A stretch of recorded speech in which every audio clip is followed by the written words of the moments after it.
Good vibrations. All right, well, today we are going deeper than Jacques Cousteau on a particularly adventurous day. We've got two guests who do like to go deep. First off, returning to the show, I've had him on a couple of times before. We're going back a few years, but it's Mr. Astrotheology himself, Santos Bonacci. Very warm welcome back to the show, brother. Oh, yeah, thank you, Mark. It's a pleasure to be back. I think this is our third stint together. Yes, I think it is. I think we spoke about astrotheology the first time. We spoke about the cosmology of the Earth on which we live the second time. That one put a cat among the pigeons, I tell you. I love it. That's what I like to do. That's why I'm here. I love doing that. That rattled a few cages, I can tell you. I think that was about 4 or 5 years ago, and discussion of that subject was not as advanced back then as it is now, and so it really did polarize people, and it really did upset certain individuals. But there you go.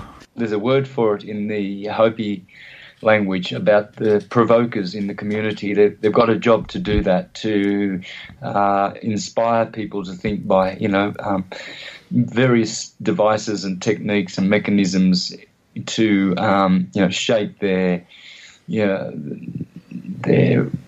delusions, I guess. I don't know how to put it, but to shake them out of them and bring them to their senses. So I always have been like that. Even when I was a Jehovah's Witness, I used to love, getting the point across. And I defended Christianity quite well as Jehovah's Witness, and I'm glad, because I still do.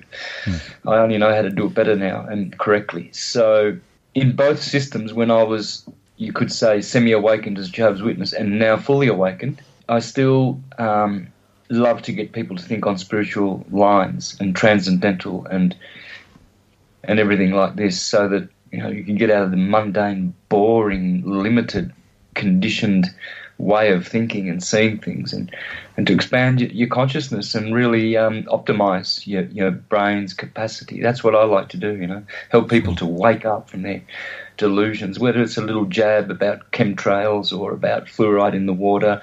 I just like to let people know that there's always a differing opinion from what the government's trying to tell us. I've never liked the misuse of power by government. Never. I've just never liked it. In the words of Malcolm X, it's getting the truth out by any means necessary, whatever it takes. Yeah, I use various devices. I use, kindness, loving, sweetness, and I use rationale. I use sometimes provocation. I use a little bit of everything. Bit of vitriol here and there. Yeah, sometimes I throw a little funny thing in. Like yesterday I was filming the live Guadalupe, the Shrine of Guadalupe. I'm in Mexico, and we did a live from there. And as we entered one of the Jesuit churches to the left, there was a picture of the Pope, and I just said, there he is, Popey Poo. And so... Did that go down well?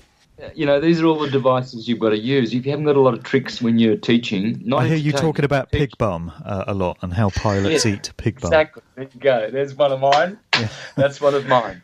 It sure is. That's one of my devices. Yeah. For sure. No one else does that one. That's right. So you're in Mexico at the moment, and you've just been visiting our other guest on the show, who's been on a few times as well. I just completed another installment of the Truth Trip Sound Clash with him. This guy really knows how to dissect and take apart rock songs, classic rock records, and really get inside what was on the mind and in the consciousness of the musicians. He's a master at that. It's that weird guy from Mexico. That's his own words. The return of Charlie Freak. Welcome back, brother. Wonderful to be back, and again to have the three amigos together is pretty special. To have Santos with us today, Mark. This is great. So this is what the Truth community is all about, and I'm just thrilled to be part of it. And I'll just quickly let everybody know that while Santos and I were here, and on the podcast that we just did on his radio show, we were dissecting the Led Zeppelin song Stairway to Heaven, and just showing you the beautiful, perfect truth about that one story that is in all of these songs. That's right. That's definitely one that takes some dissecting. So the reason I wanted to get you guys together today is to talk about the topic of veganism. It's one of those hot potatoes, excuse the pun. And there seems to be a trend emerging out of that whole thing that I've identified of people that have tried pursuing a vegan diet, so they're truthers, they're individuals who claim that they wanted to become vegan out of compassion towards animals. They wanted to take that empathetic path.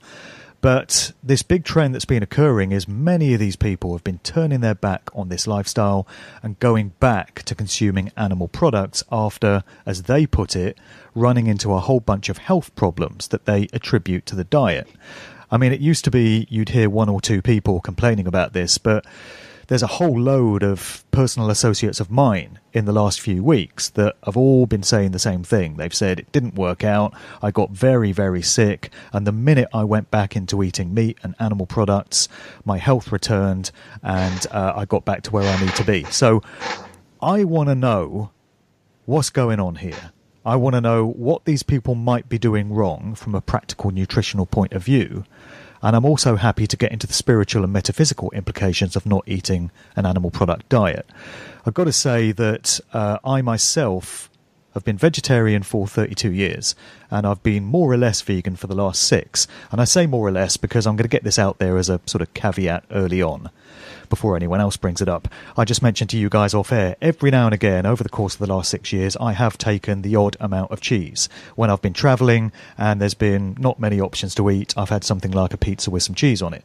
So I've not been 100% vegan, but for the most part I have been. My health is absolutely fine. I've had no issues whatsoever. Certain people I've been in correspondence with have tried to attribute my good health to the fact that I have a bit of cheese every 3 or 4 months. So that seems to be all you need to stay healthy. But, you know, all I can come at this from is my personal perspective of being in fine health and having no dietary issues whatsoever. So it seems either a vegan diet works for certain people and not for others, or the people that claim they're getting ill from it are doing something wrong. So let me bat that across to you two and get your take on that. And in due course, I just want to mention to you some of the comments that come up time and time again from these people, some of the arguments that they make, and I'll get your take on those as well. Santos, would you like to start? Okay, so as for the people who jump off the vegan train, so to speak, there will be many reasons why they do that, right? And many reasons why they got sick. There's not just one. There's many reasons. Now, one of the things I would suggest to look at and consider is parasites. Parasites, most of the parasites love flesh because it putrefies in the GI tract, and the GI tract has no way of digesting it. It's impossible. So what's happening is the parasites are eating all that and then pooing. And I don't know, I guess they're probably getting nutrients from the poo. Who knows how they're getting nutrients from flesh, because it simply does not digest, which is what solid food should do. It should not ferment and it should not putrefy.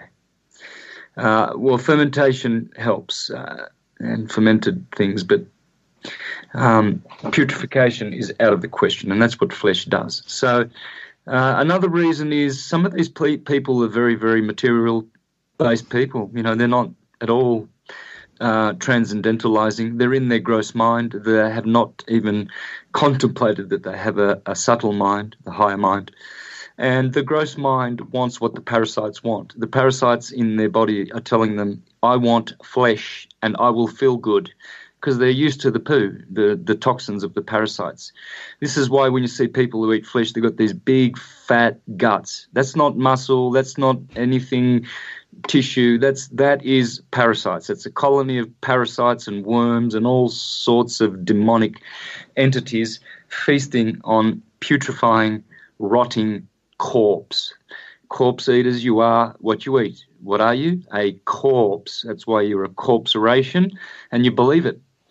That's how they get you to do it. Eat corpses and then become a citizen of a corpseration and die, and your name shall not be in the book of life. Yep. Other reasons is people are addicted to blood. There's always blood dripping in the flesh, the carcass that they are devouring. They are blood-addicted, lustful gluttons, and gluttons do not inherit God's kingdom. This is why it's so important not to put blood in your diet. Thank you, Dr. Sebi. So there are other reasons as well. People are descending. They are practicing gross sex. They are practicing gross everything, nothing subtle. Therefore, they need flesh because murdering makes them aggravated. It gives them that aggravated energy of death. And so they play out all their fantasies of ejaculatory sex and blood gluttonous eating and all kinds of murderous ways. Hence, they are the ugliest, the smelliest of all the people, the carnivores. They're ugly. You won't see a good-looking one. You will not. They've got a lot of wrinkles. Me at 47 in a couple of weeks, not a wrinkle on my face. Thank you very much. And that's because of my vegan diet. Even when I was a bum eater, I would have very lean meat and mostly fish. I never liked red meat, and I didn't trust sausages with all that fat and veins and sinewy brain matter that they put in there. Ugh, how disgusting. They should have on the menu cow's bum, fish bum, chicken bum, rabbit bum, horse bum. They have to dress meat before it goes into supermarkets and other shops because the state that it comes out of slaughterhouses in is absolutely horrific and nobody would want to eat that. So, they bleach it, they dye it, they fragrance it to get rid of the smell of death. They do all this stuff before it's considered in any kind of fit state for people to want to buy it. Mm-hmm. And just to quickly interject here, we'll get back to Santos, but one of the reasons that they bleach the meat delivered that's going to supermarkets is they want to ensure that there are no worms trying to escape out of the meat that are visible to the human eye. It's another one of the reasons. So, when you say, well, I've done the worm test when I brought it home. Yeah, because of the processes that Mark's talking about dressing death before you get it. And what you're getting is not what is happening right after the slaughter. It's disgusting. Sorry about that, guys. Back to Santos. Yeah, no worries. Yep. Santos, finish off. Yep. Life begets life. Death begets death. That's why people who eat flesh look like they are death warmed up. They don't look good. They look toxic. Their body is in shock. It's paralyzed.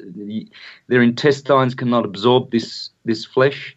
It doesn't know what to do with it. And that's why the parasites are in there, just breaking it down and having a feast. And the parasite colonies grow and grow and grow. All you have to do is look at YouTube videos of people having their intestines opened and all the worms that come out. And that's what the fat belly is with all these flesh eaters. So as long as there are abattoirs, there will be battlefields. Thank you, Leo Tolstoy, great genius of the 1800s. So this is why death is happening on the battlefields. There's no vegetarians. There are no vegetarians on the battlefield and in mercenary armies. That's what they are these days, mercenary soldiers. There are no vegans there at all as well because they've understood that you do not kill, and that's that. You don't kill. In the Buddhist system, if you kill a fly, let alone eat it, you will perish in hell. And in Bhagavad Gita, it says if you eat flesh of animals, you will reincarnate as an animal. You will be eaten. You'll be slaughtered and eaten to experience what you put that animal through. You cannot escape this. What about in the Buddhist tradition that you mentioned there? You tread on an ant. You don't mean to, but you kill it. I mean, what are the repercussions there in that tradition? Well, this is different because it's all about intent. It's all about intent, right? Yeah, for sure. Yeah. Bacteria, which are animals and small microorganisms in your body, they get killed by your actions. If you drink a lot of alcohol, a lot of them perish in the GI tract, and it wreaks havoc. But you didn't set out with the intent to cause death to another creature. Right. That's right. It's all about the intent. Thou shalt not kill. And so why would you have to kill an animal when you can get per 100 calories twice as much from broccoli than red meat? Twice as much. Twice and a little bit more. I think it's 12 calories, 12.5 calories per protein per 100 calories for broccoli, and about 6.2 for red meat. You don't have to cut the throat of the broccoli. It doesn't have a face. It's not screaming. People will argue that. They'll say, "Oh, yes, the vegetables are going to do this." Well, they certainly will, and that's one of the comments I want to throw in there in due course to get the take of both of you on that. When people say plants suffer too, we'll address that in due course. Another great quote, as well as that Leo Tolstoy one, actually came from Paul McCartney, or whoever he may be, where he said, "If slaughterhouses had glass walls, everyone would be vegetarian." It's probably an appropriate point to go over to Charlie and see what he wants to add there. Paul McCartney. Well, yeah, whoever he may be, that's another show. Well, let's. All of this stuff is so simple and straightforward. It really is, but you have to start from a point of truth. So Santos and I talk all the time about. The truth of everything, of course, is syncretism. This is the leading to the oneness, the one. And the one is ultimately is the monadic point or the monadic circle. For all those people that may have not taken part in meditation, that's that little dot that is surrounded by a circle. You stare at it and it helps you to transcend from the physical into the metaphysical. And what you're seeing in that single point is everything and nothing. It's all things. And that's where we have to start. We have to start at the very, very center. So what is a human being? And in this physical realm, we have to look around us to be able to fully understand what the heck it is that we are. So when you begin to look around, you see that there are carnivores. There are. And you see that there are omnivores. There are. And you see that there are herbivores. And there are. And then you see that there are frugivores. And when you begin to do your own research, okay, that's all it takes. You begin to do your own research on what these things are, what they look like, and what they do. Then you're able to make a very clear-cut decision as to what you are. And once you understand what it is that you are in this physical realm, everything else actually becomes quite easy, doesn't it? Because you have to start from a single point. You have to start from a point of understanding, the monadic point. So what is a frugivore or a frugivore? Primarily eats fruits, vegetables, nuts, grains. Has prehensile hands and feet, small to medium mouth openings, small canines for defense, flat, blunt incisors, flattened molars, great lateral and forward jaw mobility, no shear in their jaw. They chew their food. They have large salivary glands, alkaline saliva with pilotin, alkaline urine, weak hydrochloric stomach acid. Ooh, that's a big giveaway. I'll say a dead giveaway. Needs fiber in diet, has a smooth tongue, metabolizes small amounts of cholesterol, sweat glands in the whole of the body. Intestine system is 9 times the length of the body. Colon is long, looping, and acidic. Cannot metabolize cellulose. Digestion takes about 12 to 18 hours, has full color vision. They suck water to drink it and will salivate over fruit. Now, what is a human? Exactly that. Now, this isn't me attempting to juxtapose my belief structure. I don't have beliefs. Like Santos, I don't have beliefs. I have knowingness. The things that I was taught in my life, I've thrown out. Because you have to start, again, from this point of understanding. We have been lied to about everything. And the simplest, fastest way, if you want to change your existence and reality and get healthy overnight, both of body and mind, then it starts by understanding that there is a tiny group that chooses and wants at all costs to rule over you. Therefore, they lie about everything. Everything that you have been taught, formally or informally, via an organized system or the entertainment system, is a lie. from organized society is a lie, because this is a game of life and death for them. They are the few, and they are ruling over the vast, vast majority. So they lie about everything. If you're not at that point yet, right? That was how I started on the YouTube channel. My first series that featured, Mark, was Everything You Know Is a Lie. And I meant everything. And at the time, no one was saying that. And so what you get now with a lot of these wonderful, great truthers are all about the truth, is that, everything is a lie. Yeah, except, of course, the globe is round and tilting and spinning and wobbling and going out of control. And although water, doesn't curve and stick to a ball, but of course, that's the truth. I mean, we all know that. I mean, come on. They lied to us about everything, but they decided to tell us the truth about this one thing.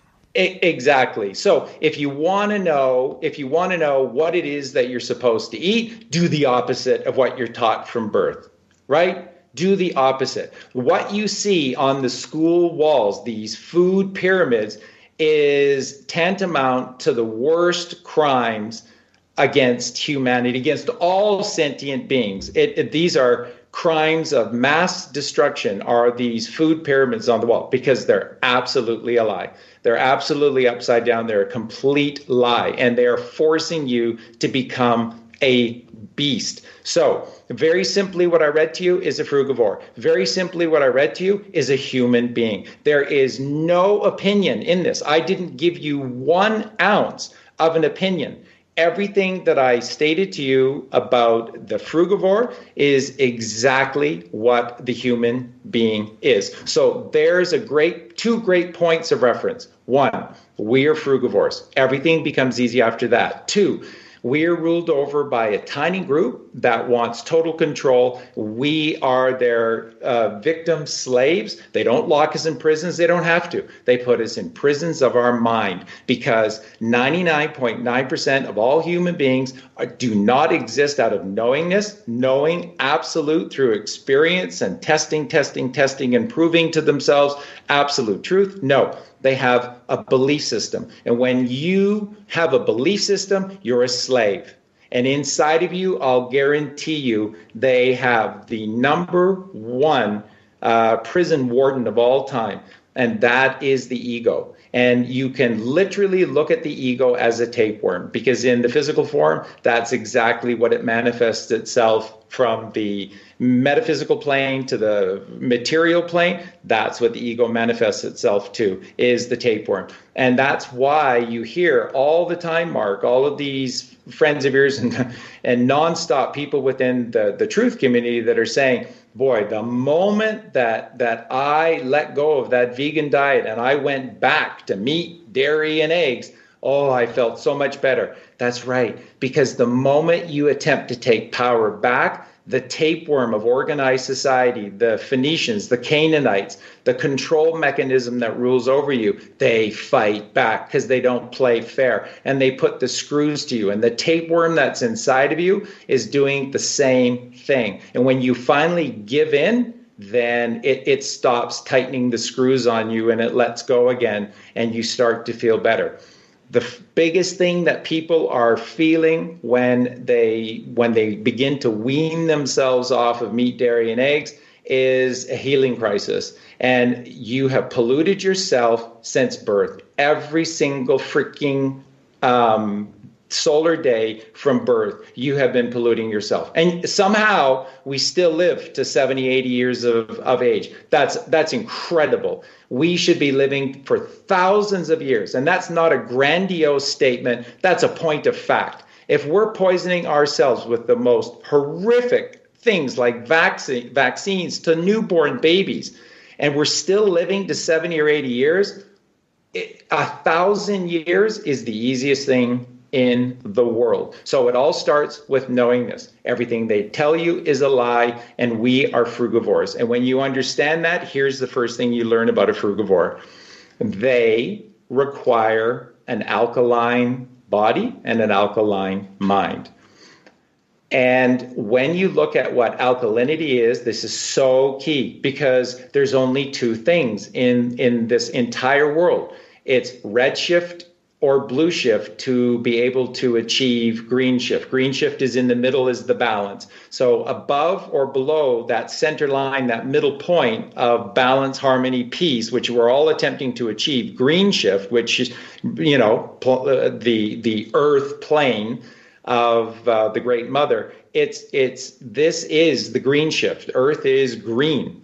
And above, look at the sky, it's blue. Below, dig up the ground, and you're going to see, some red rocks, red soil, red shift. Of the material physical plane is red, of the spiritual plane is blue. Blue shift, red shift, you choose. And that allegory, that analogy applies to everything. So in life, in the physical form, you're either living or dying, and you choose. Alkalinity is life, acidity is death. Now, what are meat, dairy, and eggs? Without doubt, they are the most horrific sources of acid.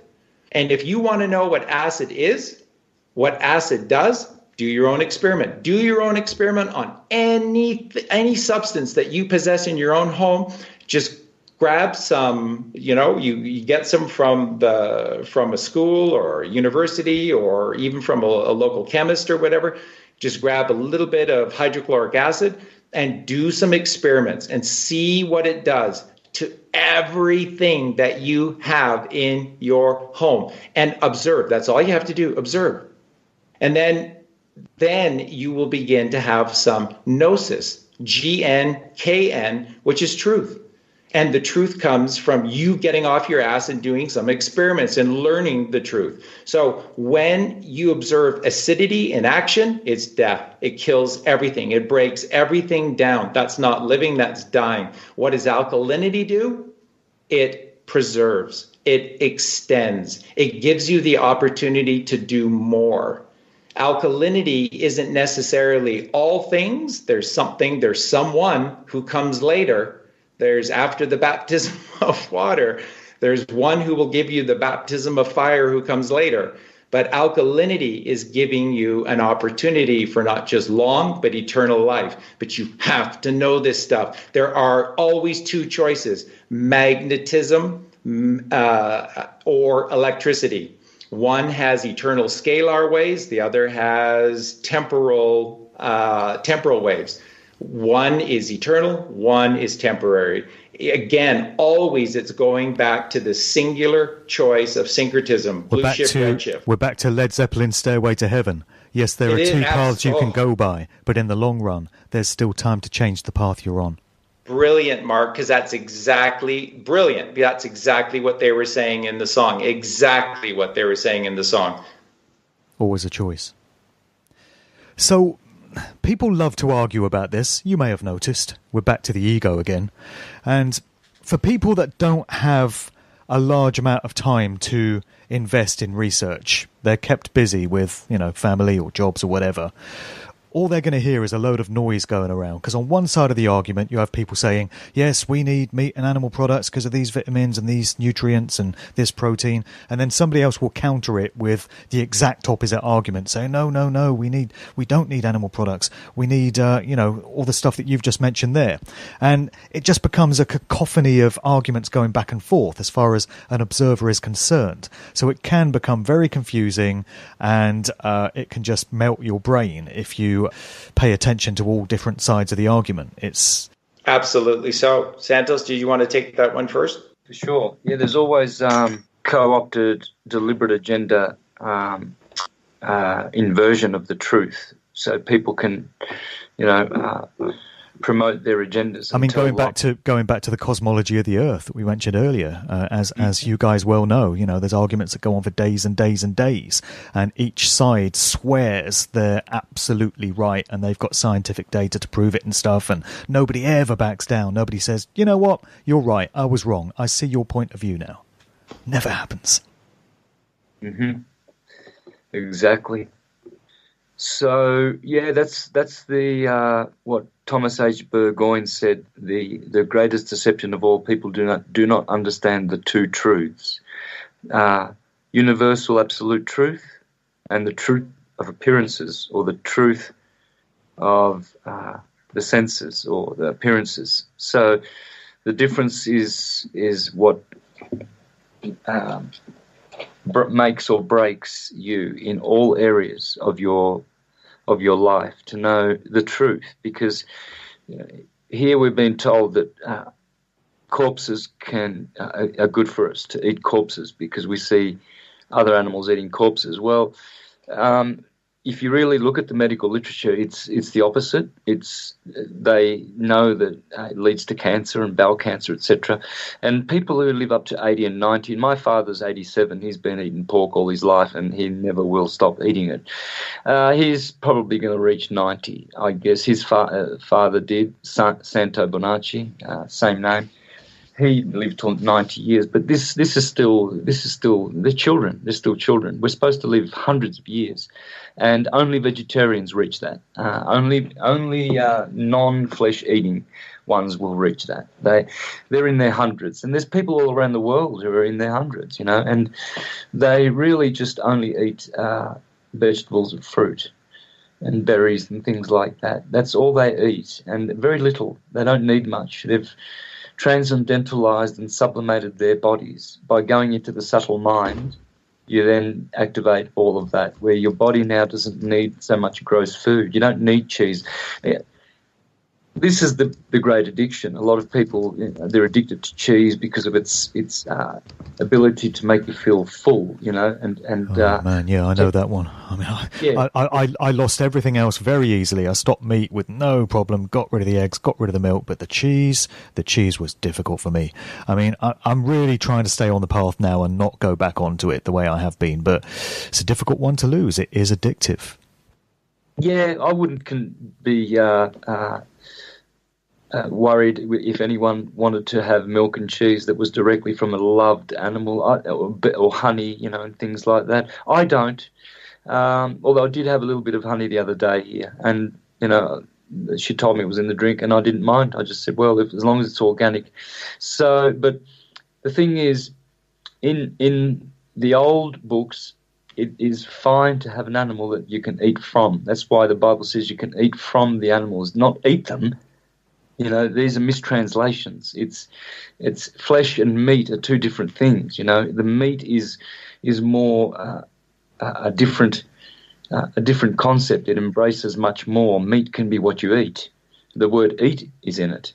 And what you anything that you eat. You see, the material that you eat. That's what meat is, really, in syncretism, etymological think. That's how you would see that word, meat, to eat. And then again, eat is in the middle of the word death. So meat as opposed to flesh, that's another thing. And this is what the scriptures are talking about. Some of the Hare Krishna scriptures and books explain this so beautifully about the different words that were mistranslated to make people literally think that God is telling us to eat animals, when really God is saying, do not kill. It's obvious that you shouldn't kill. It's something. No one likes to slit the throat of a rabbit and then eat it. No one likes to look at a calf in its eyes while it's crying for its mother and just slit its throat and tongue and just put it on a frying pan while it's kicking and bleeding to death, and you're frying his tongue. You wouldn't be so gross. That's how other animals eat other animals. Humans are not like this. So that's why they put abattoirs away from all-seeing eyes. They make sure everything is secret and they're hidden. And then they've got these machines that they make, these bloody, sharp machines, factory production bloody machines that chickens get hoarded on these conveyor belts and through these, battering through these narrow little tunnels in fear of death. Isn't it incredible that there are people who sit around and design these things? They draw up blueprints for the most efficient killing machines, and they do that for a living, take a paycheck for it, and they're just fine with it. That's just astounding to me. First-class ticket to hell, unescapably, for all these murderous plunderers and exploiters of animals. You will perish in hell. That's where you will go, as you exploit animals. Animals are not to be exploited in any way, shape or form. You should not have carcasses in your freezer. This is disgusting We are in the age of Aquarius, 2020 now, people.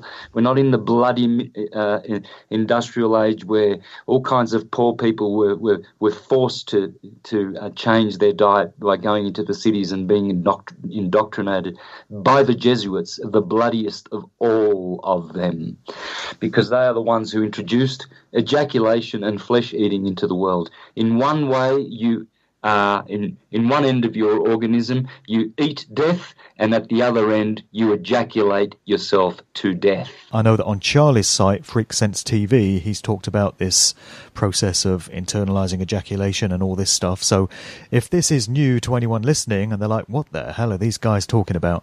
You might want to go and check out some of the videos on those two sites to really get inside that subject area.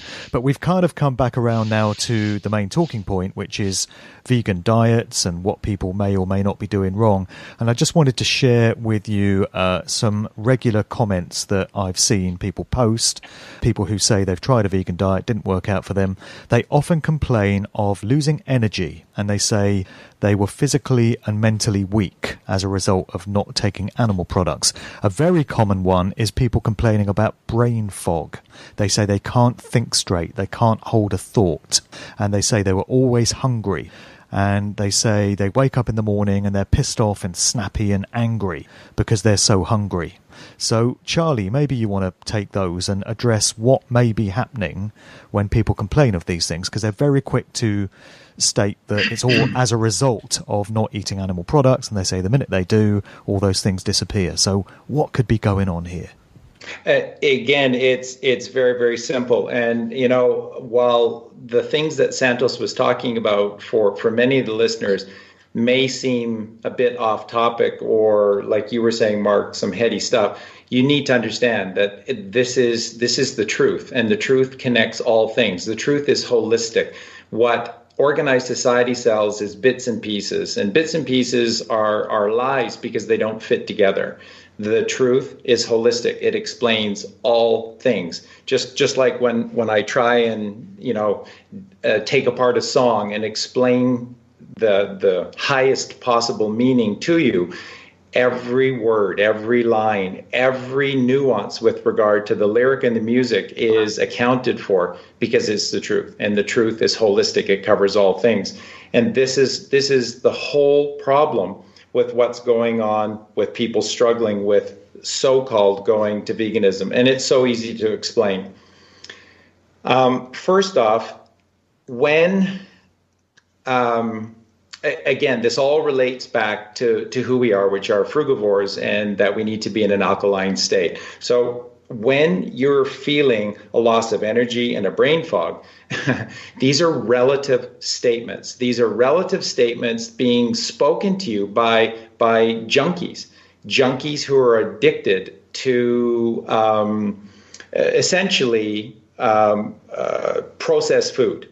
And this is really where I want the conversation to go today. Santos knows this inside and out as well. The next show that we do with Josh X will go over this perfectly as well. But in life, as we talked about, there's either red shift, blue shift. There's either right or wrong. There's either alkaline or acidic. Acidic is death. Alkalinity is life. The same applies to every single aspect of our reality, every single aspect. And in so-called food, there are two types of food. One is actually a food, and the other is not a food, but it's called a food. And it's the same thing, like Santos is talking about, the inner ejaculation, which is the white tantric sex that Colleen and I practice, and would never, either of us, ever consider going near an orgasm again because of the energy and the enlightenment and the genius that it brings. It's incredible, but it's all relating back to the heart of all things, which is life or death. And in this physical realm, you're either living or you're dying. There is no middle place that you can run to. There's no back eddy in a stream that you can swim to avoid that in the physical realm. You're either living or dying. And with food, there's either real food or there's fake food. And when you go to a supermarket, that's all that they'll sell you is fake food. When you look at an advertisement on a movie or a TV show, that's all they're going to show you, fake food. What's fake food? It is a construct where things like amino acids essential oils that are all naturally occurring within the human body are being replicated in a laboratory. Not the alchemical laboratory of the mind, but a physical laboratory that is owned by General Mills. And if you think that General Mills has anything on their mind other than owning you, then you need to wake up. It's like the food and drink version of Big Pharma. It's exactly right. And you hear that line from these people suffering from massive cognitive dissonance, and they'll use that about the vegan agenda. Oh my God. There have to be at least half of your listeners right now that are haranguing on and on about this vegan agenda. Wake up. Do you know what vegan means and what it relates to? It means alkalinity. And an alkaline food is a real food created by God. That's a plant. The golden sun produces white light. It's absorbed by green plants. It turns the white light into chlorophyll. No scientist can explain to you how this is done. They'll explain the X's and O's of it, but they have no idea how it's actually being done. And then they'll lie to you about its ultimate purpose and cause. And all this is showing you is that this is green for Earth, and that's what we need to consume. And a plant is alive. You eat living. If you want to live, you eat life. Now, let's go back to Common Sense 101, people. Common sense says that if you want to live, you have to live. God is the God of the living, not the dead. If you're eating death from murder to achieve life, haven't you got that backwards? Now, I mean, from a very simple fundamental level, haven't you got that backwards?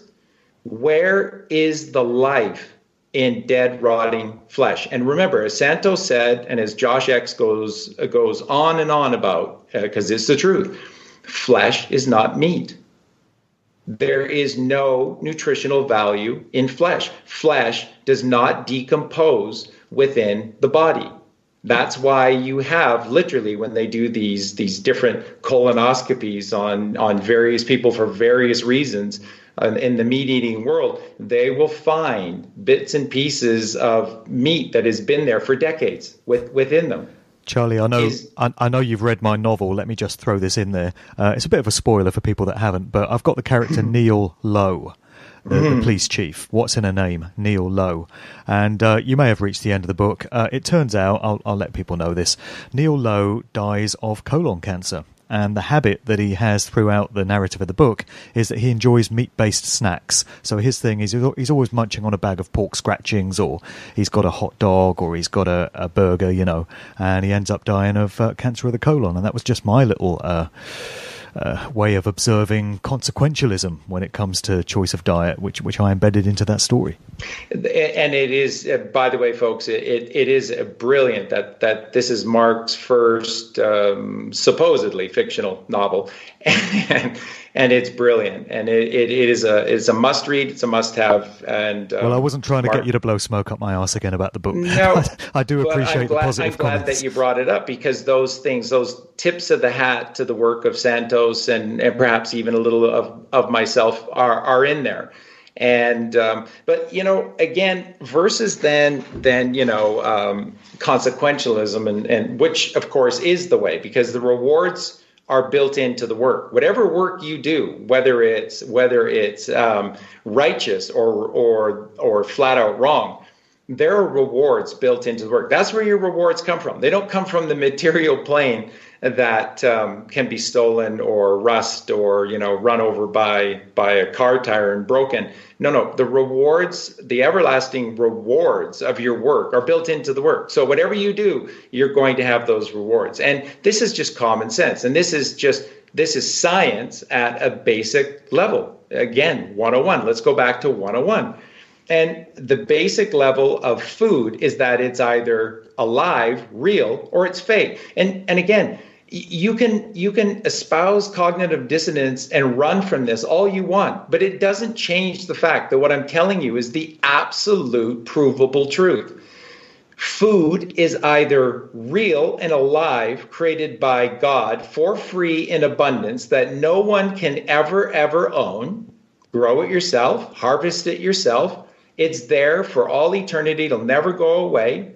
The sun is not a nuclear furnace that's going to blow up one day. People are lying to you about everything. It's eternal. You are eternal. And you can live eternally within the physical plane if you take this seriously.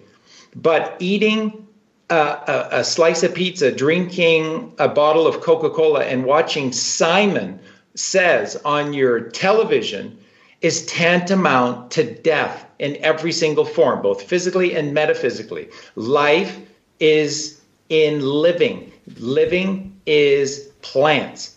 That's where food comes from. And everything that you need is created in nature. People go on and on and on about, well, you can't get vitamin B12 from a plant. I was going to raise that. Thank you. That's another common comment. I'm B12 deficient because I've been on a vegan diet. That's a very common comment that I hear. Yeah. Wow. What a load of horseshit. First off, where did they come off calling vitamin B12 a vitamin? Does anyone actually know what vitamin B12 is? If you are outside in the field and you are working away and you sit down on a tree stump and you put your hand on that tree, somewhere on that tree, because of the sun and the moon, the sun is giving life and the moon is creating decay, necessary, or else there'd be no oxygen left. We'd be overrun with plants and life. Balance, polarity, the infinite duality of our polarity in the physical realm. You have to have these things. So the decay that's on anything, so a rusting steel pipe, or the decay that's on the bark of a tree. If you purposely or accidentally rub your hand on that decay, that's vitamin B12. And if you accidentally then put your hand to your mouth and a little bit contacts your saliva and goes inside of you, that's ingesting vitamin B12. If you scratch your temple, if you rub your forehead and it goes in through your pores, that's ingesting vitamin B12. That's what vitamin B12 is. So they say, the only place you can get vitamin B12 is from an animal. No, it's not the only place you can get it from. And the only reason you can get it from an animal is because you kill it. Do you want to start piecing the truth together and having some gnosis here, folks, or do you want to be lied to for the rest of your existence? Vitamin B12 is decaying organism, bacteria, on anything that is death or that is dead or is dying. That's what vitamin B12 is. Go look it up for yourself. And people say that apparently B12 reserves only last about 3 to 4 years in the body. And so people that have tried vegan diets and they start to fail after about 3 years, it's because these reserves have run out. And another regular comment is, you only last 2 to 3 years trying veganism because all the reserves that you had from your meat-eating days run out. They're depleted in the 2 or 3 years. And that's when you start getting the cravings, and that's when your body tells you that you need to go back to what you were doing before. I mean, I'm just passing on the comments here. Exactly, and thank you for doing so, Mark. And again, folks, if you're vitamin B12 deficient and you're afraid of running out of your vitamin B12 reserves, go lick a tree. Yep, there you go. Go hug a tree. Go lick a drain pipe and kiss the tree. And you'll be loaded up with vitamin B12. Because you see, it's not the random evolution of the Big Bang Theory where everything came out of nothing. This is elegant design beyond description, that of the Creator. If you wish to call the Creator God or hocus pocus, whatever you want, it's up to you. It doesn't change the fact that it's the truth. All of this is connected to one thing. All of this is interrelated. All of this connects back home to the one thing. All of this is brilliance that we can barely even wrap our feeble minds around.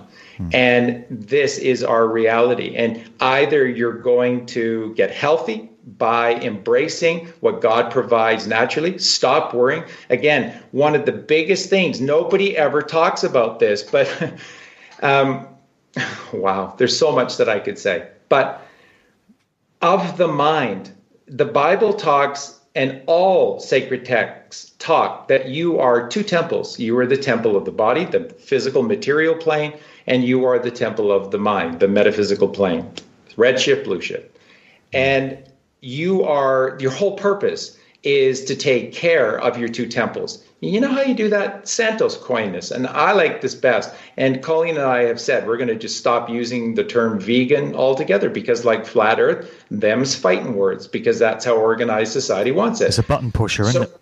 It is. And so what the truth is, it's the Garden of Eden diet, which is beautiful because it takes us back to Genesis, which is the beginning of all things, Genesis to Revelation, and it connects human physiology together. It's what the Bible is. Bible's is not a history book. No one in the Bible actually was there or lived. They're all allegories about you, the human body. Guess what astrology is? Guess what? Every single wandering star or sun and moon, everything in the night skies, it's you. It's what's inside of you. All of these things are left for you as teaching devices to teach you about the places you can't see or you can't go to within the material plane.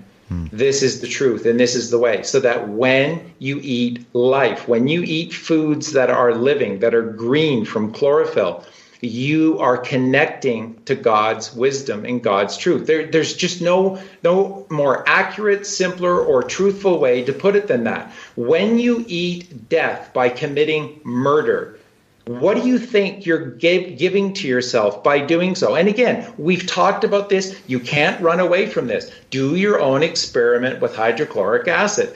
Drop it on anything within your household, and observe what occurs. That's death. That's decay. Decay is death. Alkalinity is life, which is growing naturally within nature. So I'll finish this, Mark, and then back over to you, and that's this. Sure. So all these processed foods. So you call yourself a vegan, and what do you feed your family?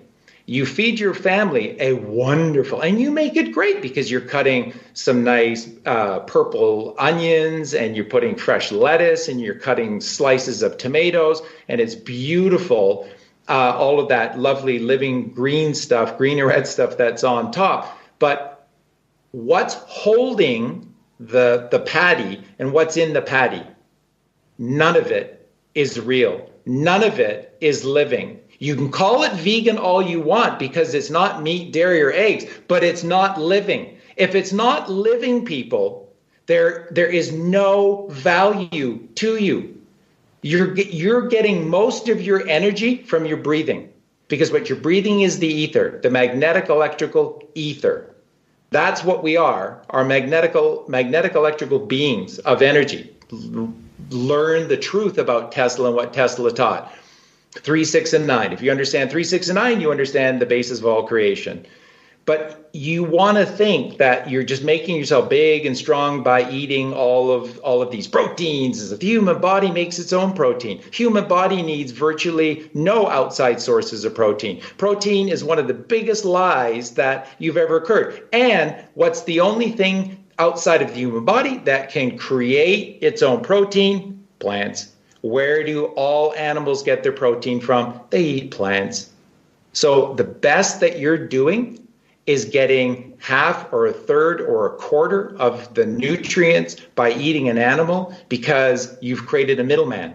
right? Instead of going direct to source yourself and not having to buy it, you can grow it or just go to a field and harvest it yourself for free. You're creating a middleman who charges you for the pleasure of killing you. And the best choice you have when you shop at a supermarket is this. And I'm not kidding. This is, take this to the bank. This is the absolute truth. The best choice you get in a supermarket is this. Do you want to die slowly by spending a lot of money, or do you want to die quickly from buying the cheap stuff? Because either way, if you shop at a supermarket, they're killing you, because the foods that they sell, including vegan foods, are all processed foods. And processed foods are not made from one shred of living natural life. All of it is artificial from a laboratory owned by General Mills. A piece of advice that somebody gave me a while back was, with regard to food products that come out of organised society, anything you see advertised on TV or in magazines or whatever, just avoid it. If it's advertised, it's to be avoided. And that goes for the latest smartphone, it goes for cosmetic products, it goes for soft drinks, it goes for alcoholic drinks, it goes for food products. You know, if it's on TV, give it a wide berth. And I think that's some pretty good advice. It is. It's brilliant. Thank you, Mark, for sharing that. Sure. Now, one other comment that I want to address is one that, again, failed vegans often come up with, and that's that plants are living sentient beings. They claim there's studies that are done to show that they've got nervous systems and they react to stimuli and things of this nature, and therefore there's no difference between plants and animals because they're all living and sentient. Therefore, we might as well eat animals because eating plants is no better. I'll let you take that one, Santos. Okay, so the difference is with plants, you can, like a tree, the tree doesn't die. You pick the fruit off the tree and the tree keeps living. You can't cut a slice of bacon for your pig bum breakfast while you're drinking cafe lattes and the pig continue living. The pig will die. You will hurt. Or grow a new bum. Mm-hmm. It's not going to happen. So by eating plants, you are enabling the tree to continue living. You eat its fruits. And so it gives its fruits because in the Garden of Eden diet, which is fruit eating, these plants know consciously that they must go through to be eaten, to be transformed, so that the consciousness can be purified, and the plant consciousness grows as it is designed to do to enable animal consciousness on this plane, which then enables human consciousness. So from the mineral to the plant to the animal to the human, then to the Jew or the hero in the Greek system. Any other system, it's the Brahmin, the Bhakti Yogi, the sannyas, the mystic, the hermit. They're all in that where they were sublimating the human, transforming from the human to the next level to go back to cause. And that's what we're doing. This is how you sublimate things. So what was the question again? Just quickly. Oh, just people that say plants have feelings too. Okay. So this is part of their process. The other thing is plants are not autonomous. They don't have faces with features as animals do. They don't have a fully developed nervous system. They don't have a heart and blood and veins and circulatory system. They are not fully developed. They are plants which are not individuals. They come from the earth consciousness. So therefore, when you are eating from them, you're not killing them, you see. With animals, they're like semi-individuated, and you are killing them, you know. So, and if it's not for a good reason, that karma goes back onto you. And eating them is not a good reason. You can't say and justify that your doctor said you need vitamin B, you're down, and you need iron, so you've got to eat meat. You cannot karmically justify that at St. Peter's pearly gates. It's not going to fly. you lose. Why? Because what you are practicing at the moment of your death or at the moment of your leaving this plane, that is where you resonate. That's your frequency. That's where you will incarnate at some other plane. And it will be a plane where you practice what you are practicing at the moment of your death. So this is why it's very, very dangerous to be ingesting, to be having a blood diet. It's pretty much criminal. It's pretty much criminal from the Brahmin point of view, the true Brahmin point of view. I don't think in India these days they do anymore because of the Jesuit control of India, which has been unbroken since they invaded India. So, but the Brahmin just, this is gluttony. Gluttony is all about eating stuff that is exceeding what is common and normal and what should be known as the human diet. Anything in excess of this is gluttony, and gluttonies will not inherit God's kingdom. People say plants have their own defences to deter predators when they try and justify why plants don't want to be eaten. Yeah, that's like everything. That's a symbiotic way of, nature working in balance. If the plant doesn't protect itself, there's no immune system. Then it dies and can't propagate. So depending on the area, how much plant is needed, how much of that plant is needed, nature will balance it. It never is unbalanced. There's never an outgrowth of anything in nature, ever, ever, ever. It's when humans interfere. And same with the animal kingdom. There's not as many elephants as there are fish. Otherwise, we wouldn't have room to walk around. And because different procreation ratios. And so this is why humans really should know their diet, and they should know how to ascend their vehicle. Why do you feel nature is so barbaric and cruel when you look at the way creatures eat each other and, kill each other? There's some absolute horror stories in terms of the bloodbath that goes on every single day all around the world and has done for who knows how long. How do you reconcile all that violence and all that death with the idea of a loving creator? Yeah, for sure. So consciousness must break through the limitations of that class of being. In the human kingdom, this eating of each other should stop.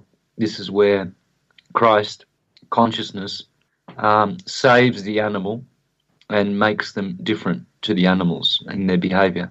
So we do see it in the Iron Ages, as explained by the great philosophers. This will happen when animals turn on themselves as well, because of things going out of balance. Evil gets the upper hand, and what happens is certain entities that are evil operate from a certain plane. It's called the dark satellite, one of the chakras of the earth.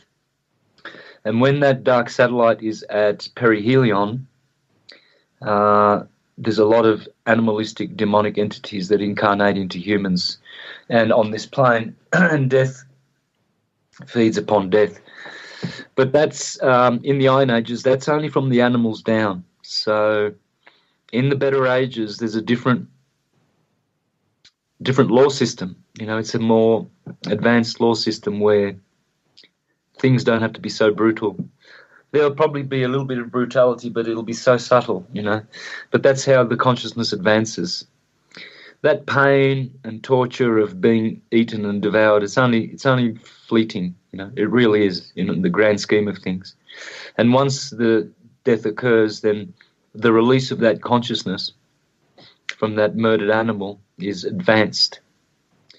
So it is a very brutal way for consciousness to keep progressing through the four kingdoms.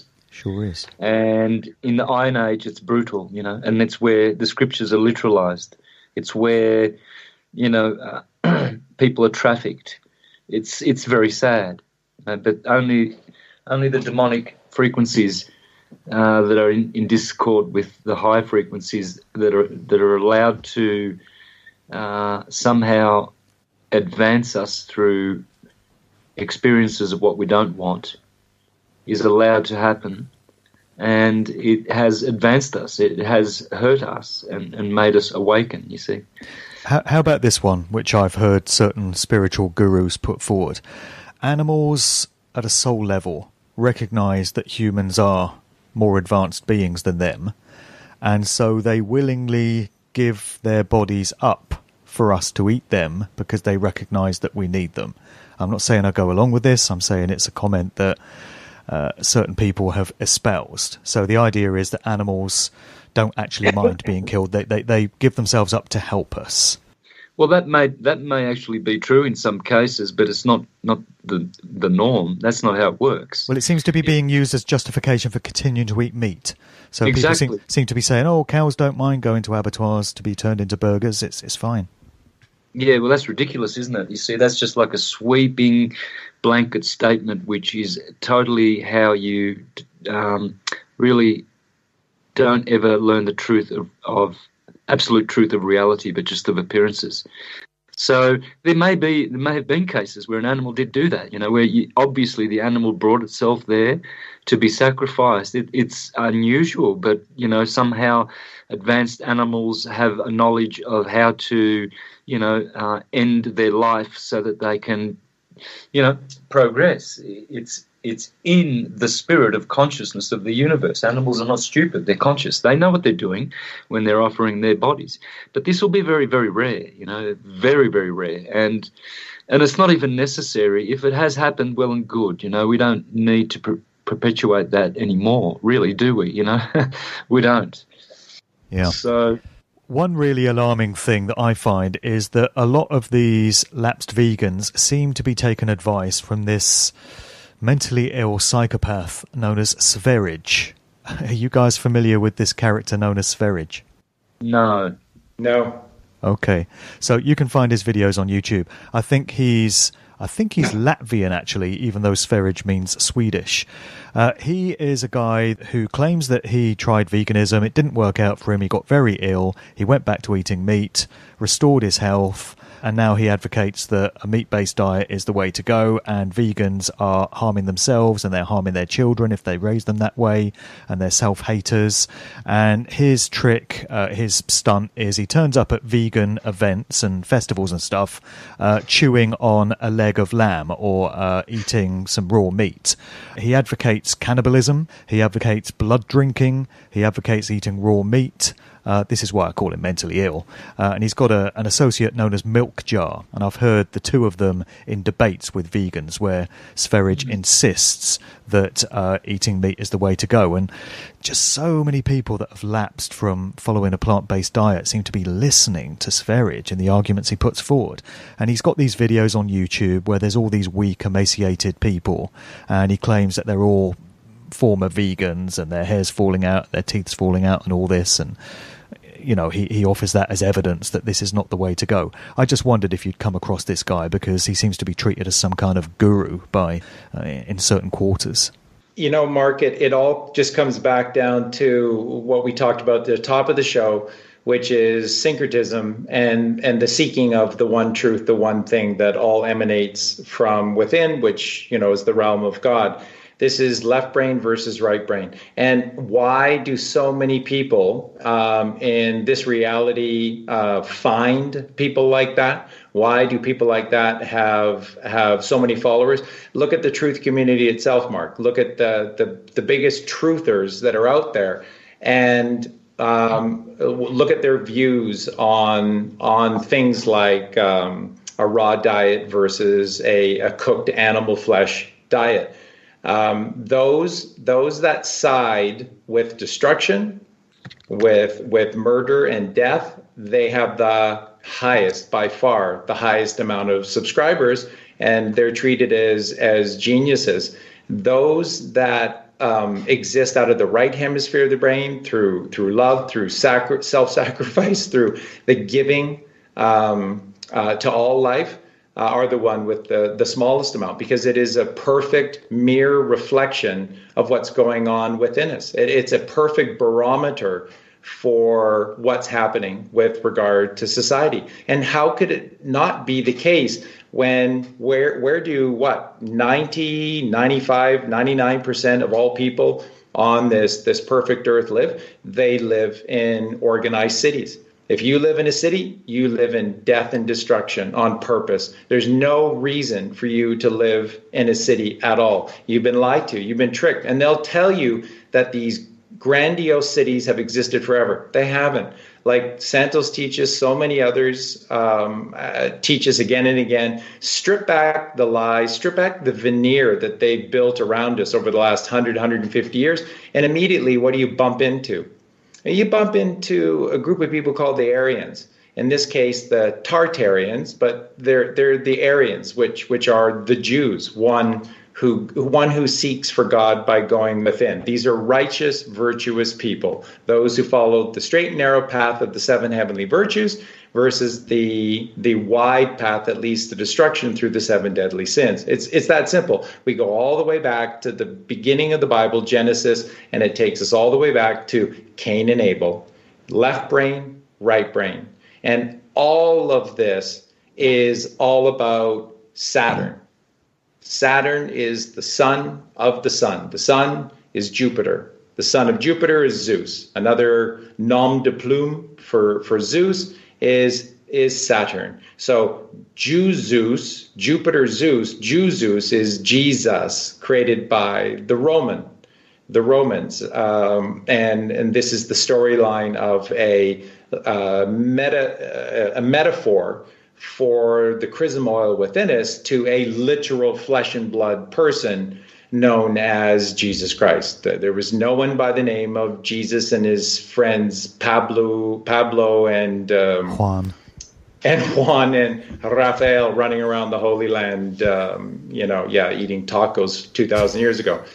So they're lying to, and that they're lying to at the most basic level. This all goes back to, again, life or death, alkalinity versus acidity, left brain versus right brain. So all that's happening with people who live in the cities, they are bombarded nonstop from the moment they are born with lies and with horrific sounds, with horrific tales, with horrific rituals. That's all it is, right? Like murdering living animals who are there to befriend us, to teach us, to become part of our family. That's the history. Go back 150 years with the Tartarians, the Aryans. That's it. They didn't kill their animals. They were their friends. They were their family. They lived with them. They helped them. This is what we do. You don't kill your family, but we have been bombarded for 150 years of lies. And now you just take this au fait accompli. And so to prove it, you'll read a history book. Well, who the hell writes all the history books now? All the literature. And where are you going to get your history book? Well, I want to get a good one, so I get it from the New York Times bestsellers list. That's lies. You don't get on the New York Times bestseller list unless you write lies. So that's our reality. It goes back to this truth, gnosis, knowing something versus believing in something. This is the same thing, left brain, right brain. People who believe in shit are left brainers. People who know stuff and are connected, therefore, to the Garden of Eden diet and the creation within, which is God, right brain. It all comes back to this simple metaphor. Everything is a teaching tool to tell you commonsensically who you are and what you're supposed to do. All you need to do is understand that you are a frugivore. If you're a frugivore, you need to be alkaline. How do you get alkalinity? Raw foods, in particular fruits, but you can have vegetables as well, but raw. Soon as you cook your foods, people, and again, your money's tight, you live in a city, you're in a hurry. So what do when you cook? You buy the cheapest oil because you don't have a lot of extra money. And then you're always in a hurry, time, right? This is the false Saturn who wears the crown of Kronos instead of the crown of the seven chakra which is via meditation, raising the Kundalini within you and becoming the enlightened man. That's the purple crown that we're supposed to wear. That's Saturn as Jesus Christ. The wrong Saturn down in the Muladhara chakra, the root or base of our torso, that is Satan. And Satan wears the crown of Kronos. Kronos means crown. It does not mean time. Kronos ruled through the invention of, this is all, he didn't exist, this is an allegory, but he ruled over the many with this creation of linear time. And the linear time gets you running around from point A to point B, and you got to hurry because the clock never stops ticking. That's the lie. That's the false crown. That's the wrong Saturn. That's, the Bible says, Revelations 13:18, the mark of a beast or that of a man. And the number of a man, his number is 666. 666. It's not evil. It's not saying that is remotely. It's a choice. You're a beast who lives wearing the crown of Kronos. That's the wrong Saturn. That's the beast within you. And that is the evil 666. But the goodly, righteous 666 is Jesus Christ, who exists above you at the crown of your skull with the purple crown and the purple rain, is the enlightened man. So that's why the Bible says the mark of a beast or that of a man. It's your choice. Which crown do you wear? The metaphysical crown achieved by going within via meditation, the purple crown, or the crown of Kronos. So here's the deal. If you wear the crown of Kronos and you live by linear time, this false construct of linear time, you're in a hurry. So now you're cooking your food because somebody told you to. Why do you cook your food? Because it tastes good. Oh, yeah? Well, I eat mangoes and apples and oranges all the time. They're amazing. They're amazing. If you try to cook them, they're terrible. It's just what you get used to. It's what you're used to. And again, you're told to do things. What are we great at? Being told what to do. That's no longer the individual. That's the sheep being led to slaughter. You have to think for yourself, and you have to become an individual. And so what we do is eat what is created for us naturally for free, and that is raw. And you cook your food, you're in a hurry, you use shitty oils on high heat because you're in a hurry, cook. You can take the most beautiful zucchini, fresh from an organic market. You can take the most incredible sweet potato, that, again, is very alkaline. All of these things that are very, very alkaline. As soon as you cook them at high temperatures in low-grade oils, guess what? You drop their alkalinity by 2, 3, 4 points. So you're now dropping them from, say, 7.5, 8, 8.5, all the way down to 3.5 or 4 highly, massively acidic substances. So once again, when you listen, Mark, to all these people that are telling you, I tried to be a vegan and it didn't work for me and I got sick of it, they're all doing it wrong. They're all doing it wrong. And when you look on YouTube for videos about vegan foods and vegan recipes, what are they all showing you to do? The most common YouTube video on vegan is making a New Orleans, the heart of the Muladhara, the root-based chakra life. And they're all talking about making this Louisiana, New Orleans triple-decker vegan burger. Okay? So the bun is all dead. Flour is dead, and it rises with yeast. Yeast is acid, and it's cancer. So whatever, cancer is just acidity, but people resonate with the term cancer. So you eat your bun for your vegan meal, you're killing yourself. It's not real food. It's all fake dead food, and you're killing yourself. Then what's the actual vegan burger made of? Processed foods. A lot of flour in it. A lot of Monsanto crops, and all of this stuff is acidic, not alkaline, and then it's all processed, so it drops the alkalinity even further into acidity. And then what do you need to do with all of this food? They sell it to you frozen. So what do you got to do? You got to heat it up. As soon as you heat it up, you drop the alkalinity even further, and now you're eating a death burger. But hey, it says vegan. I must be doing something right, but you're not. Well, this is one of the other comments that you frequently hear, and I do happen to agree with this one, when people point out that there's an obvious social engineering agenda going on to coerce people towards adopting a vegan diet, but on the terms of certain corporations that are putting out meat substitute products. So now you can get fake burgers, fake bacon, fake hot dog sausages, and the idea is it weans people off of the real meat products if they're trying to become vegan, and so it looks like the original product and even tastes like it, but you're getting onto a plant-based diet. But it's a question of what's going into this stuff, as you've just pointed out. And people have rightfully observed that when you've got the likes of the Bill and Melinda Gates Foundation and celebrities like Beyonce of To the Left fame, you'll like that one, Charlie, from that song, and Jay-Z, and you've got the actor Joaquin Phoenix and all these other celebrities endorsing veganism and trying to get people to go over to it, there's something going on here. So it's absolutely correct to identify an agenda. So, you know, what's the idea here? Because it can't be about compassion. It can't be because these corporations care about animals and they want us all to reduce suffering. So there's something else going on. Okay, can I just quickly jump back in with this, and we'll pass it over to Santo after. I'll just quickly, because this is the heart of it.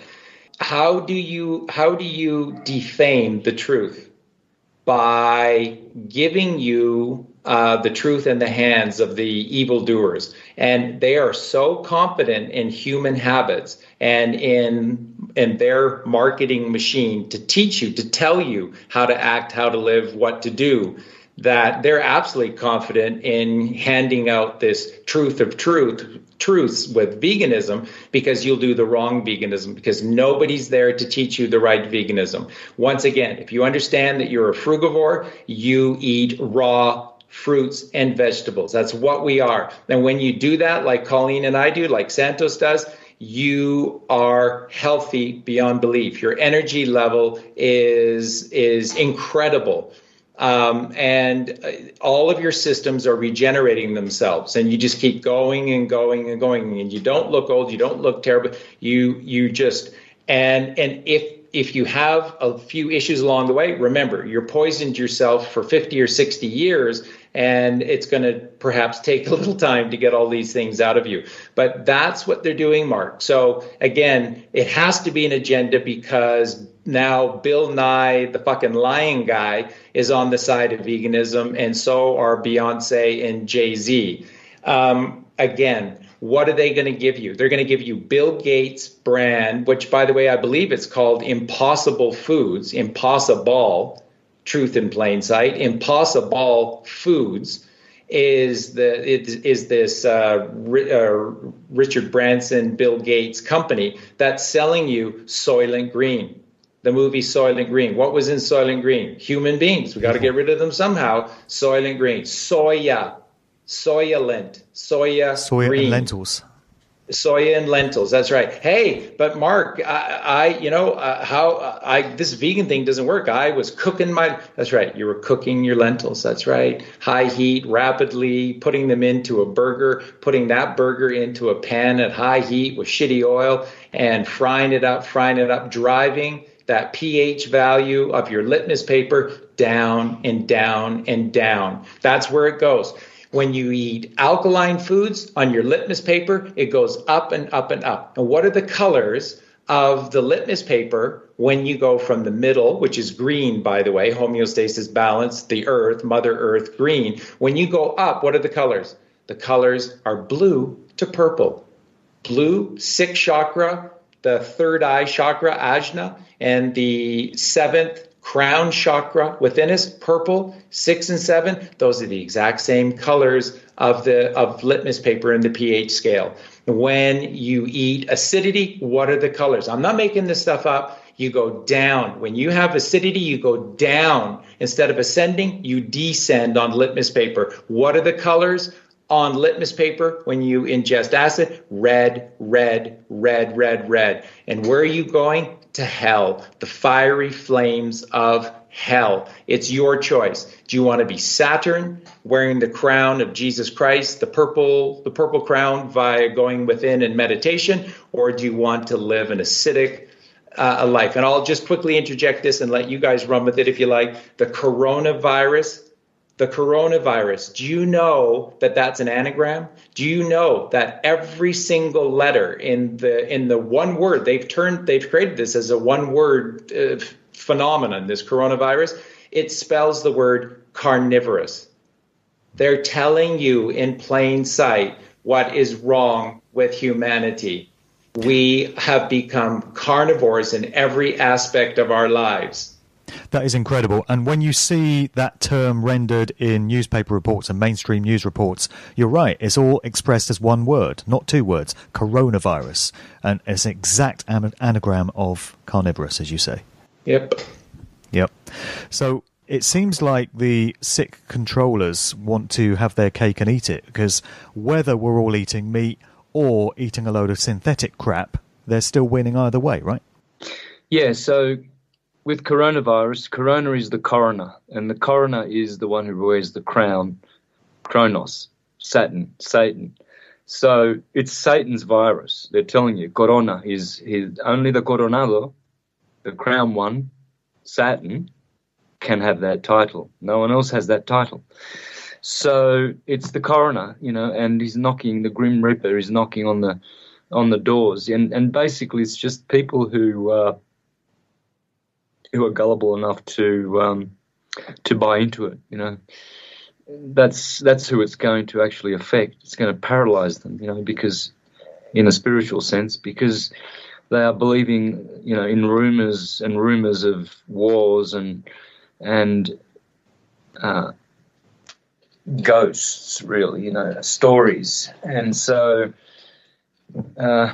same with people who have been on the path. They've been vegetarians and vegans, and then failed, and then blaming the diet rather than looking for blame at themselves. It's typical of people who fail. Like if you were doing 9 years of tertiary education to get your bachelorate in brain surgery or something like this, you don't want to be lazy during those 9 months and fail, and then blame the university and say, you can't you can't graduate from that university. It's rigged.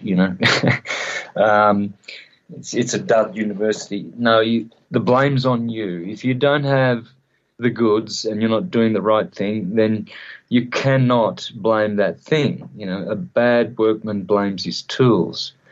And so you have to look at yourself and be honest and be fair. And you've got to be able to judge, not judge a fish by how well it climbs a tree. A lot of people like to point to vegans that are skinny. Oh, but you don't look good, Santos. You need a burger, You're not looking very healthy. Well, I'm feeling pretty healthy, I'm telling you. The only thing that troubles me is the itch, which I have been sharing publicly for a long time now, which I believe is like a frequency AI due smart nanobot technology effects that I'm suffering. I'm pretty sure of it because I've been doing many, many protocols to get rid of this and gone to shamans and healers alike.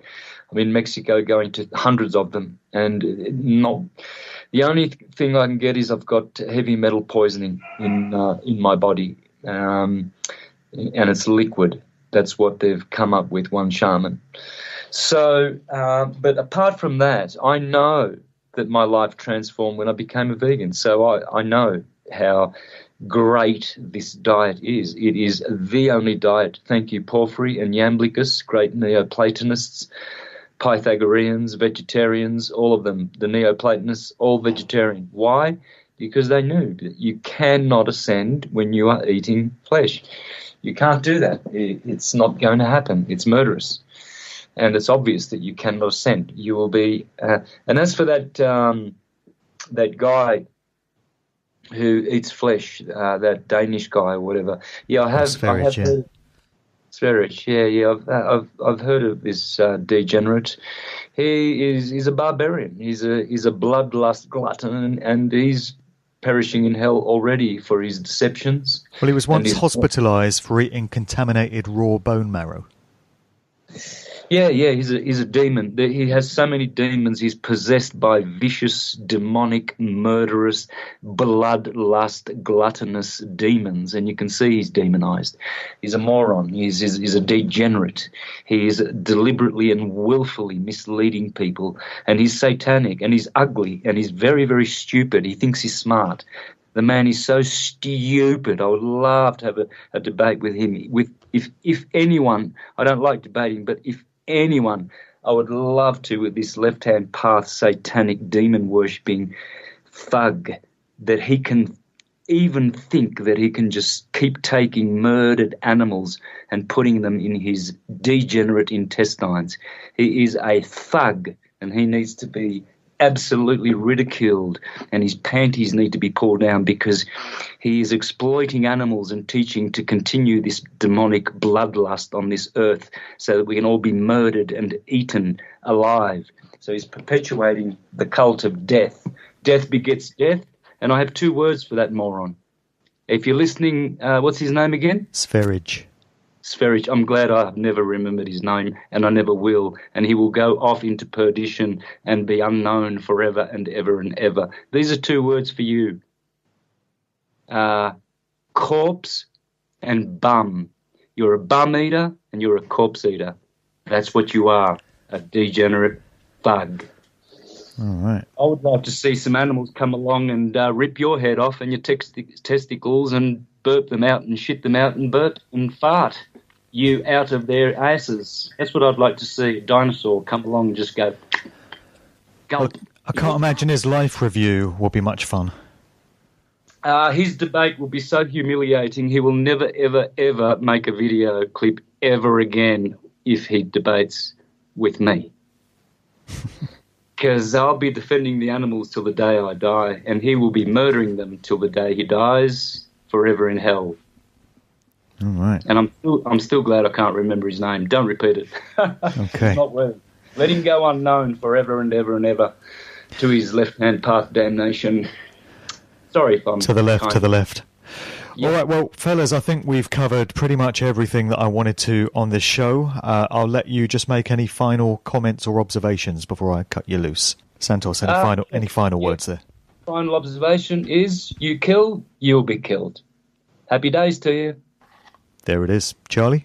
Yeah, again, that passage from the Bible that Santos is referring to, Revelations 13:18, if any man have an ear, let him hear. He that leadeth into captivity shall go into captivity. He that killeth with the sword must be killed with the sword. Here is the patience and the faith of the saints. Here is wisdom. Let him that hath understanding count the number of the beast, for it is the number of a man, and his number is 666.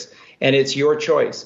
You can wear the righteous crown of Christ Jesus, or you can wear the wrongful, shameful crown of Satan, which is the crown of Kronos. There's a right and there's a wrong. We talk about this, Mark, all the time, that the physical world clearly is a polarity. For everything, there is an opposite thing. And in between these polarities are infinite lines of duality. So you can choose to be slightly happy one day, mostly happy, partially happy, super happy. You can be virtually any form of happy that you want. That's the duality of the polarity of happiness. But there is such a thing as right and wrong.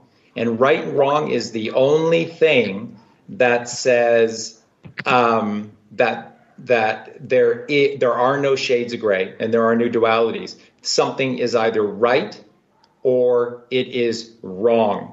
And if you watch, if you haven't done this, then you're a coward. If you haven't watched the documentary Earthlings, then you're a coward, because the documentary Earthlings is simply telling you, showing you in plain sight what's going on. And the brutality is exactly what's going on, because these people that are forced to do this work for commerce coin are having to justify to themselves constantly all of the anger and all of the sickness and all of the illness that they feel inside, and they take it out on the animals. So if you have a shred of decency, you'll start tonight and watch the documentary Earthlings. And if you can then, after watching that documentary, if you can then go to a supermarket the next day and buy an animal product, then you absolutely get what you deserve. Because the documentary Earthlings is telling you, showing you, Paul McCartney said about the slaughterhouses with glass walls, there would never, ever be an animal food industry ever again. Because what they do there is degenerate, is sick beyond description. Go ahead. Yeah, I often said if you took a bunch of school kids on a trip to an abattoir, you'd have lifelong vegans. None of those kids would ever go near a piece of meat again. That's exactly right, Mark. They'd be traumatized for life. That's right. And again, I don't even like to go in all of this plain commonsensical gnosis about acidity versus alkalinity. And it's so common sense because for me, it's just a right or a wrong issue. And you just don't do this. You need to understand, folks, even if meat, dairy, and eggs were the greatest things in the world, and they're not, they're the most evil things in the world, these foods, because they're not real foods. Even if they were, we would still have to stop. Because right now, we are artificially force breeding north of 1 trillion sentient beings every single solar year to keep up this facade of the food industry. And this is sickening beyond belief, because if the birth process gives the wrong gender of the animal, do you know what they do? Do you know what they do? Certain industries want males, certain industries want females. If they get the wrong one, do you know what they do? Start educating yourself. And if you can live with this, then you get what you deserve. The coronavirus is what humanity has become, carnivorous, because everything we do, we take. We take. They tell us with that virus that it originated in China out of, some stories say, bats, because they put bats in soup. Some stories say snakes, because the Chinese eat anything that fucking moves. Anything that lives, they'll quite happily eat. So even the mainstream, organized society version of the story is that it originated through the Chinese eating all these fucking creatures. That's right. And that's why that's a lie. It's a lie. But they work that lie into the story because these Canaanites are charged with one thing. And that is, if they're not going to suffer the consequences from heaven of trying to take heaven by force, they have to put the truth in plain sight. And they're putting the truth in plain sight. The coronavirus is all those human beings that take, and you're raping Mother Earth. You're raping God's creation, and you're not ever giving anything back. And I'll just end my little diatribe with this. Collywog and I live here in the wilderness of Mexico, and we didn't have any plan, but we just did because there was a massive need for it. So we rescue abandoned and injured animals, and we nurse them back to health. And nobody wants them. That's okay. They're our family. We love them. So our family is now grown north of 45 animals, and they're our children. We love them as our children. Everyone in our household is healthy. Everyone in our household is vegan. So there's no death pellets anywhere. It's all the workload sees me having to make my version of their food. Collywog does her share and I do mine. My food that I make for them, it has to be done twice a day. So I'm up. People are always, Charlie, please give us more content on Freak. See another podcast. It's been so long, more videos.